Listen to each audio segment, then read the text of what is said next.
So something that is a major part of our second semester are National Park Spotlights presentations. And so each student is assigned a national park, and really you get to preference, so you can, in a way, choose it. But you're assigned a national park that you are going to be sharing with the class.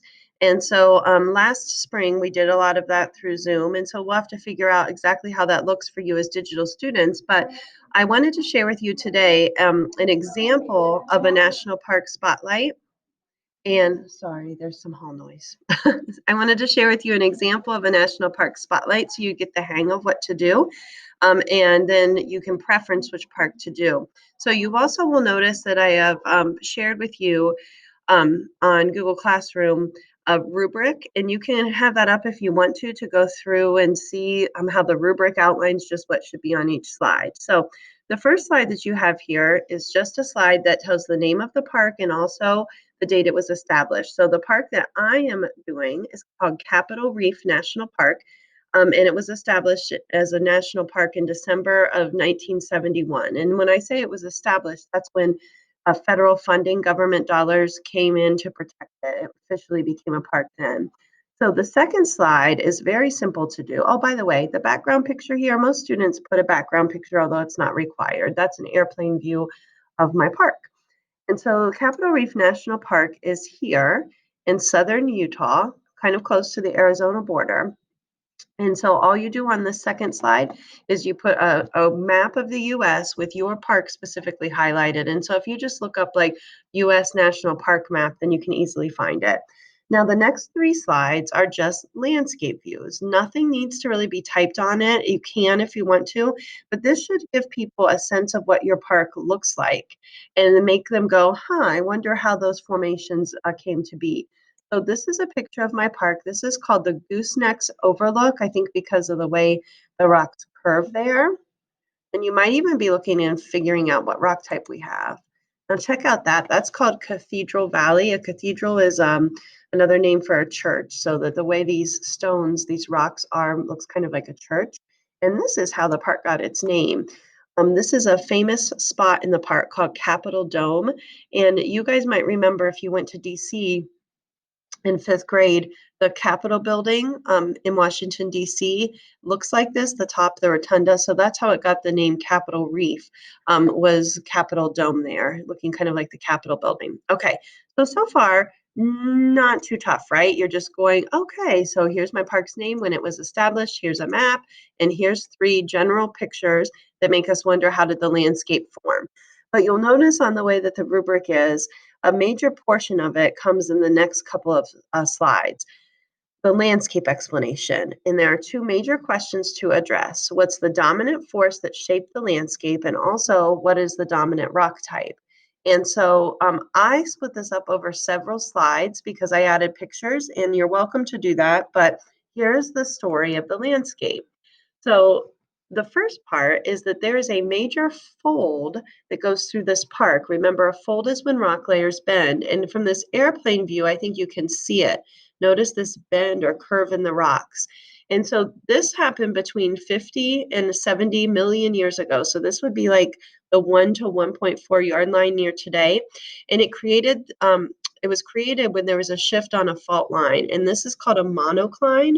And it's kind of like a step down in rock layers. And this fold, called the Water Pocket Fold, runs 100 miles. It goes even beyond the park, and it is the dominant feature in the park, the way these rock layers step down. Now, check this out. So I added this diagram so that you could get a sense of it. So underground, there's a fault line.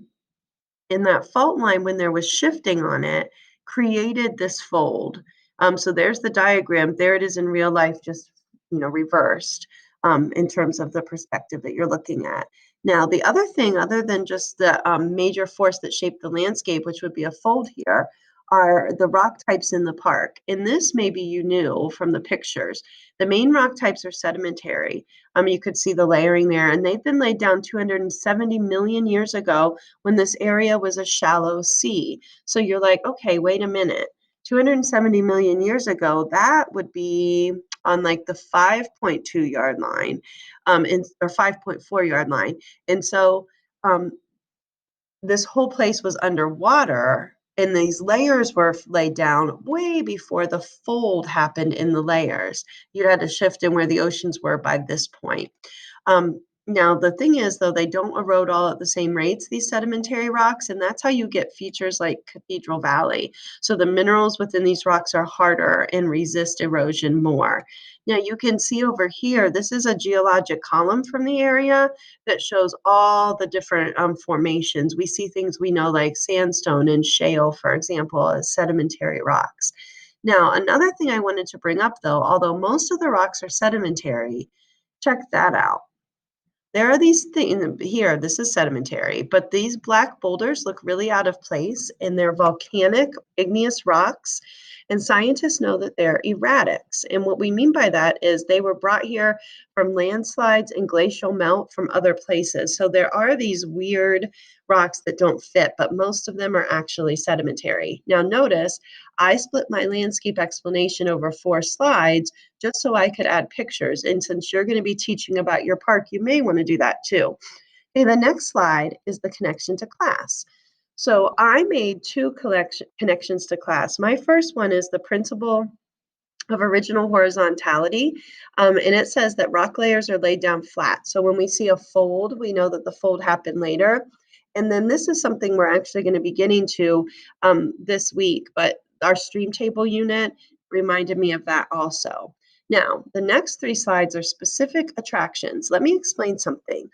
Camping is not a specific attraction. Canoeing, not a specific attraction. Hiking, not a specific attraction. Those are all recreational activities you can do in basically any park. Now, here's where it changes. An attraction could be a very specific hiking trail in your park. It could be a very specific waterway where kayaking or canoeing is something that's enjoyed to be done. So just keep that in mind. Okay, here's my first attraction I picked for Capitol Reef National Park. This is called Chimney Rock. And so if you look, this reminds you kind of a chimney on a house. And this top rock is made of harder minerals that resist erosion. And there is a 3.5-mile trail you can do to get a top-down view. And I also put a picture in of that. So this is at the top of that hiking trail. And so you think about, gosh, would I do that or not?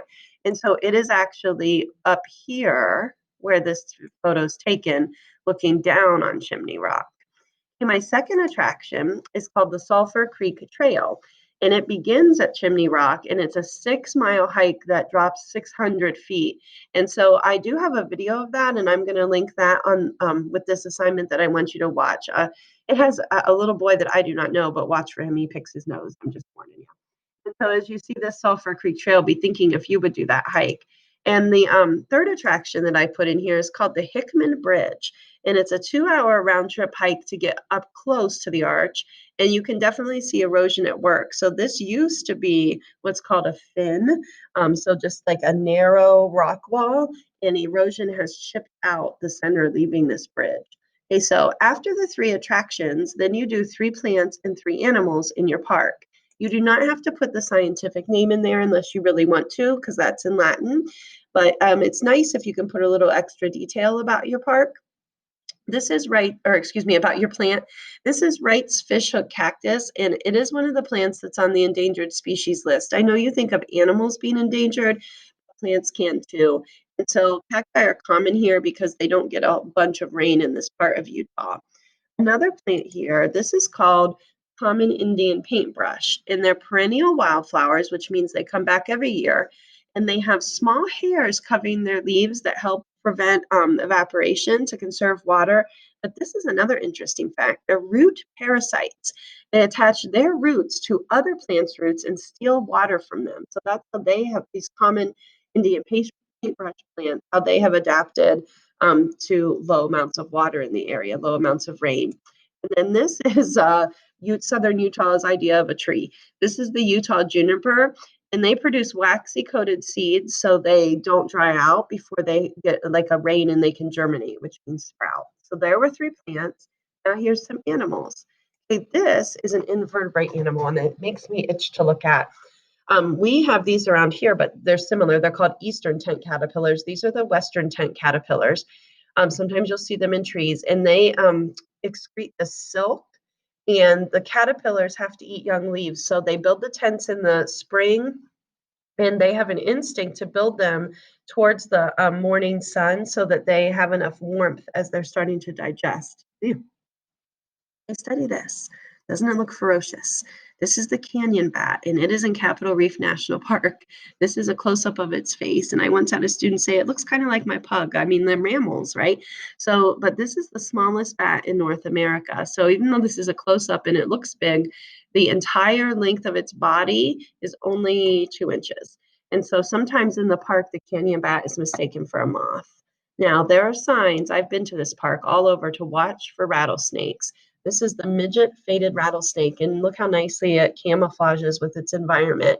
They are common and they're poisonous, and they're usually only 2 feet long, but they subdue their prey with by injecting venom through their hollow fangs. Okay, so the last couple slides here.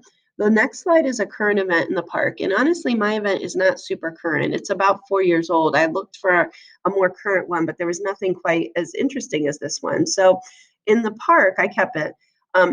Can you see in this picture? These are petroglyphs that were made by Native Americans over 1,000 years ago. And they were searching for a person who vandalized the petroglyphs. And if this, then I have not ever found that they found who it was, but it's a 2-year prison term and $20,000 fine to vandalize something like this. So it's just sad story, really. But the petroglyphs are actually another attraction there. Now, the final slide in the National Park Spotlight is your personal reflection. So, 2 questions to address. What's the most interesting thing that you learned in your research? And if you went to the park, what would you most want to see or do? So, the most interesting thing I learned is that it was caused by falling deep underground, that water pocket fold.